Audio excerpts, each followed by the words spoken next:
Hello, Internet. It is I, the Malik Aaron, and welcome back to Box Office Predictions.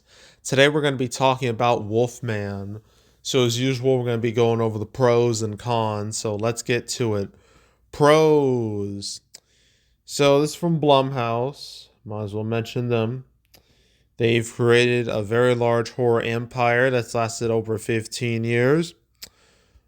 It all started with like the first Paranormal Activity movie, and then after that, things really took off with sequels for Paranormal Activity, not to mention other series like Insidious, Sinister, The Purge. Well, Oculus did all right, but didn't really spawn a series. Well, Whiplash, that was more like it's not really a part of the brand, really. Not really associated with Blumhouse. The Ouija, Unfriended, I guess The Gift, The Visit, the Split, Get Out, Happy Death Day. It's Truth or Dare, I guess. Halloween, the huge one right there. It's Glass. Modded, okay. Invisible Man, that one's important because Wolfman and Invisible Man share the same director.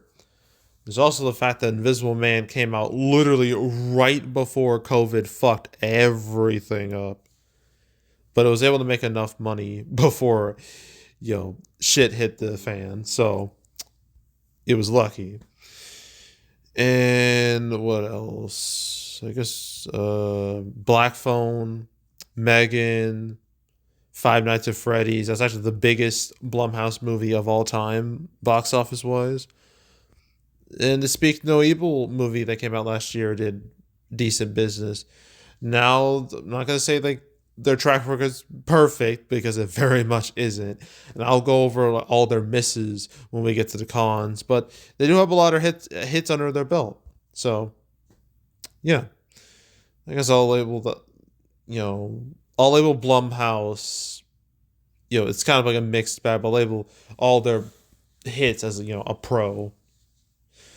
Uh, any other pros though? um, I mean, there's no direct competition really. Nosferatu's like 3 weeks old. It's kind of old news. In terms of other horror movies, I know there's Companion, but that's in 2 weeks' time. And then there's Hard Eyes like a week afterwards. The horror movie, besides yeah, Presence next week. I just like kind of discovered it, a few days ago, and I just saw like a trailer for it. It looked super cool. It looked really interesting the way it was shot. I actually want to watch it, but that's next week. So actually, so scratch that there is direct competition, but it's nothing like super strong or anything. It's like January is kind of like there's not a whole lot going on. So, as of right now, this weekend, this movie has no serious direct competition, so that's a pro. Um, I think that's it with pros. Yeah, I think we're done with pros. Okay, cons. Back to Blumhouse. They've had some hits, but boy, they sure do know how to miss. I mean, analyzing their track record again. I mean, some of these don't really matter that much. Most of these are some of these are just forgotten movies. Like, who the hell remembers Dark Skies, right? And the fact that Paranormal Activity, that friggin' just fell off the face of the earth. Insidious has managed to stay alive for like 5 movies, which is real strange. And The Purge kind of fell off a bit, but nothing too extreme. Um, a lot of these movies were like so cheap. That's the thing about I forgot to mention about Blumhouse movies. A common theme with all of them is that they were very cheap to make, which means it does not take a whole lot of effort for them to make their money back. It's a smart business strategy, very smart. It's better than spending like 300 million on these things, expecting to break even like That'd be real stupid. So yeah, a lot of these are just kind of like one-offs that don't really matter. Gem and the Holograms, that was a stain. That's a stain on their legacy. Oh, that movie was a huge mistake. Uh, the Darkness. What? These movies are so forgettable. Holy shit. um, Birth of the Dragon. That was a flop. Um, Trying to find like some other misses. I guess there's Unfriended Dark Web. I don't think anyone remembers that movie. Not one bit. Happy Death Day to You was a real disappointment, but it wasn't like it lost money. Black Christmas, that was a flop right there. The Hunt, I'm not going to call a flop because it had to deal with not only COVID, but also the political environment. As you may not remember, but it was supposed to come out in 2019, but then people got real uppity about the plot. Even the president at the time, and soon to be president again, Donald Trump, he got in on the conversation, and then it resulted in the movie getting like delayed indefinitely for a bit till it got the March date, and then COVID happened, and then its run died real fast. So I'm not going to label it as a flop because I had to deal with external circumstances. Freaky, I'm not going to really label a flop either because that came out at a time where nobody was going to the theater. Now, Firestarter, that has no excuse. That was a flop. Exorcist Believer, not technically a flop, but considering how much money was Universal spent to get the IP, I think it was like 400 mil. Yeah, it looks bad. And the reception for the movie was so bad, it killed the trilogy. Because it's supposed to be Exorcist, Deceiver, and then another movie, and then Believer killed them. And now we're getting a new Exorcist movie next year from Mike Flanagan. Will that be good? Time will tell. But a lot of people have, hope in Mike Flanagan, so I am hoping it's good. And then 2024, man, it sucked. It sucked for Blumhouse. Night Swim, I mean, it wasn't a flop, but that movie was mocked for such a stupid premise, like a haunted pool. Like, come on. And then Imaginary, no one remembers that movie. Afraid was a bust, absolute bust, even with a low budget.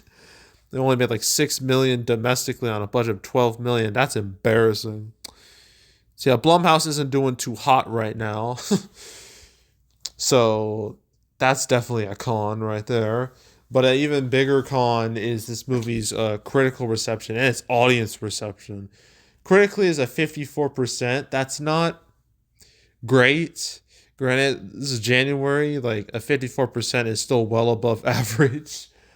But what's really bad is its audience score is 60%. Actually, I might need to refresh. It's 58% now. So that's awful.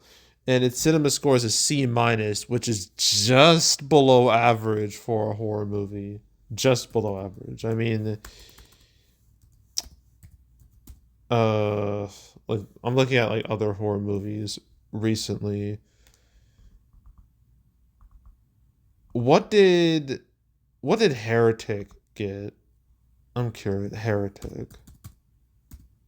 Heretic got a C plus. That's more acceptable. A C minus is definitely below average. But the audience score, that's abysmal for a mainstream movie. That's a score you do not want. So I am curious to know what the vibe is. I imagine it has to do with how the Wolfman, the titular Wolfman, looks. Because apparently you don't really look like a wolf. He's more human than wolf. And yeah, people weren't going to like that. So I am going to read through some of these audience reviews to understand the vibe. Okay. We got 2 stars. Another remake of Old Not Too Excited. Okay, that's. I feel like I just had a stroke reading that.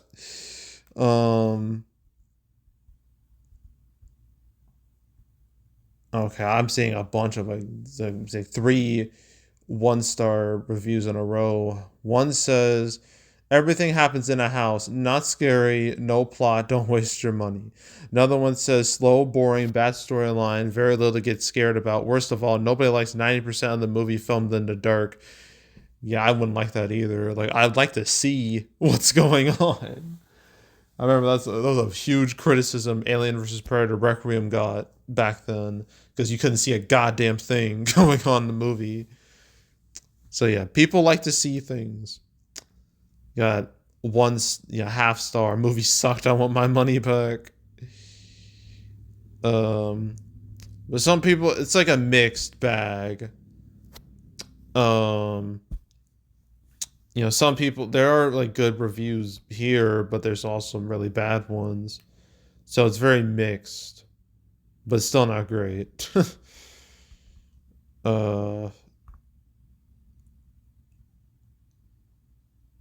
well, this one's interesting. It's 2.5 stars. It says it wasn't what I thought it was going to be. I thought it was going to be a little more scarier. It's more of a family movie. So, okay, this one is 2 stars. It's a bit. Well, it's not like a whole novel of a review, but it's something I do want to read here. Says I love a good werewolf movie, and this is definitely a decent one. Offers a unique take on the transformation from a human to wolf that I appreciated and thought was interesting. However, the story was bland.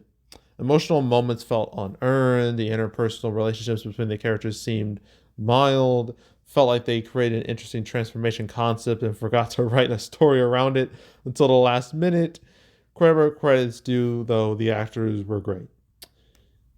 So word of mouth is mid at best, and that is going to kill this movie real quick. It's already having an effect on its box office. So yeah, word of mouth is ass. So I will label that as a con. Another con is the fact that, well, I guess now mentioned, there's going to be a lot of direct competition coming this movie's way. There's Presence next week from Neon, and then the week after there's Companion from Warner Brothers, and the week after that there's Hard Eyes from Sony. That's 3 horror movies back to back to back.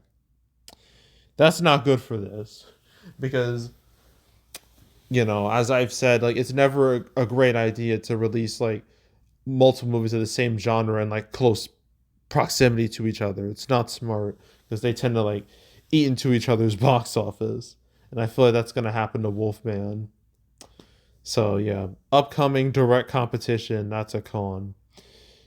Another con is Thursday previews for this movie. They're pretty damn weak. I mean, they're only like a little, like, ever so slightly better than One of Them Days, and One of Them Days isn't even like a genre flick, like this movie is. Like horror, even like horror movies that aren't based on like franchises or anything, they can still do way better than this. Okay, I mean let's compare this to Megan in 2023. Okay. Also came out in January. Megan, the movie that had a lot of hype surrounding it, mainly because of Megan's little dance. Got everybody's attention. I mean, Megan, that had a Thursday preview of 2.75 mil and opened for over 30 million. So yeah, this looks a whole lot worse. And Megan actually had good reviews, something Wolfman does not have. So yeah, that's not a great sign. And you know what? Let's compare this to the last January Blumhouse movie. I forgot what it was already. Night Swim. How did it do compare to that? Night Swim. Let's see. Let's see. Night Swim. That opened with like 11.8 million. That a Thursday preview of. Oh, look at that. The damn near the same number, just ever so slightly bigger. 1.45 million. That opened with like not even 12 million. So yeah, that's not good. That's not good at all. And to think, I thought this movie would open with like 20 million, 20 to 30 million, about maybe like probably lower than Invisible Man, but it's doing so much worse than it. And its preview numbers tell me it's gonna do like it's just the preview numbers paint a very bad picture for this movie. So yeah, I will label its preview numbers as a con. And is that well? I guess I can mention. Can I mention werewolf movies? Because I don't think there are like too many werewolf movies that have ever really succeeded at the box office. That aren't like based on like fan movies, like say Hotel Transylvania. And I guess there's the underworld movies, but no werewolf movie, true werewolf movie. You're not counting Twilight. Twilight's disqualified because that's more of a vampire movie anyway. But werewolves, they've never really popped off that much on the big screen. I mean, even vampires have like a much better track record than werewolves. I mean, look at the other Wolfman movie from like 2010. Well, this one, the Wolfman actually looked like a goddamn wolf. And this movie had a big cast and everything, and it was a bomb. A fucking bomb. Didn't help this movie had like a rough production. I mean, the director quit literally like weeks before shooting, then they got another guy to do it. And then the movie had to deal with like rewrites and reshoots and getting delayed like 2 years, caused the budget to spiral out of control, and ended up being a huge bomb. But even then, the Wolfman opened with like 30 million, which is a good 3 times more than what the new Wolfman's gonna open with. So, yeah, yeah, and, the history of werewolves like on the big screen, it's not the greatest in the world. We literally just had a movie called Werewolves come out last month. No one watched it. No one gave a damn about it. So, yeah, werewolf movies, pure werewolf movies, they don't do that great. So, that's a con too.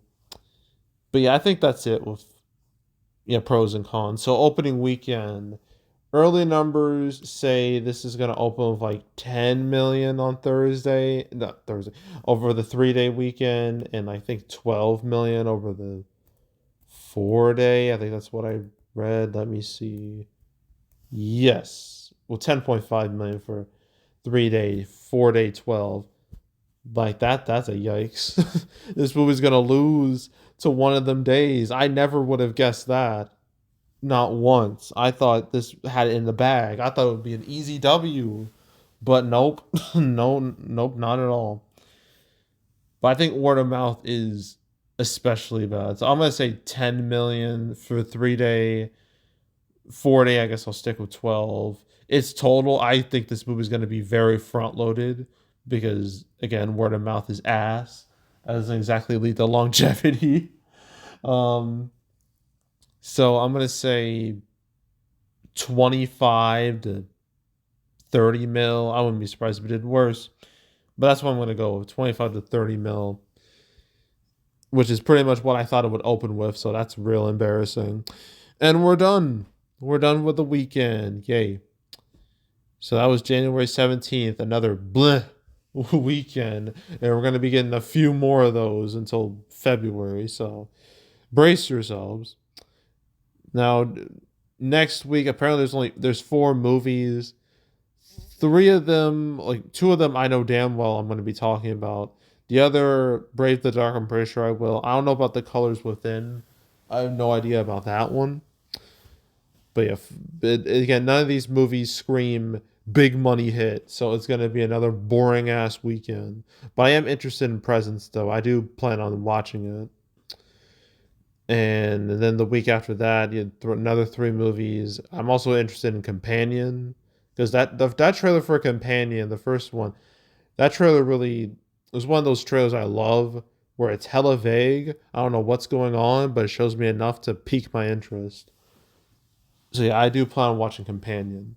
Dogman it will probably be the biggest movie of the month. I'm willing to bet at this point. But yeah, that's the rest of January. So yeah, that's it. That's all. Make sure to subscribe, like this video, leave a comment, turn on notifications, share the whole drill. You want to check out more videos like this? I got playlists on the homepage, all previous prediction videos I made this year, all like four of them, and all the other ones I've made the past few years. Want to watch any of those? Go right ahead. There's also the canceled series where I go over all the movies that were supposed to come out but didn't. I actually talked about Wolfman. I don't know how many times. I think once. Yes, one time. It was episode 240. I talked about it alongside The Woman in the Yard, which is coming out in March. It actually has a trailer and everything. Here, a movie that I know damn well you all forgot about at this point, and Flowervale Street. So that was the one time I really talked about Wolfman. But if you want to watch any of my other cancel episodes, all 250 of them, you want to binge watch them all, go right ahead. There's also box office recaps where I go over the box office results for any particular month. Did my December recap video. Will do my 2024 two-part recap, winners and losers. That'll be either next week or the week after. And then my January recap won't be till about the first, second-ish week of February before Valentine's Day. So stay tuned for those videos. But if you want to watch any of the past recap videos I made on the channel, you can go right ahead. And yeah, that's it. That's all. I am out. Goodbye.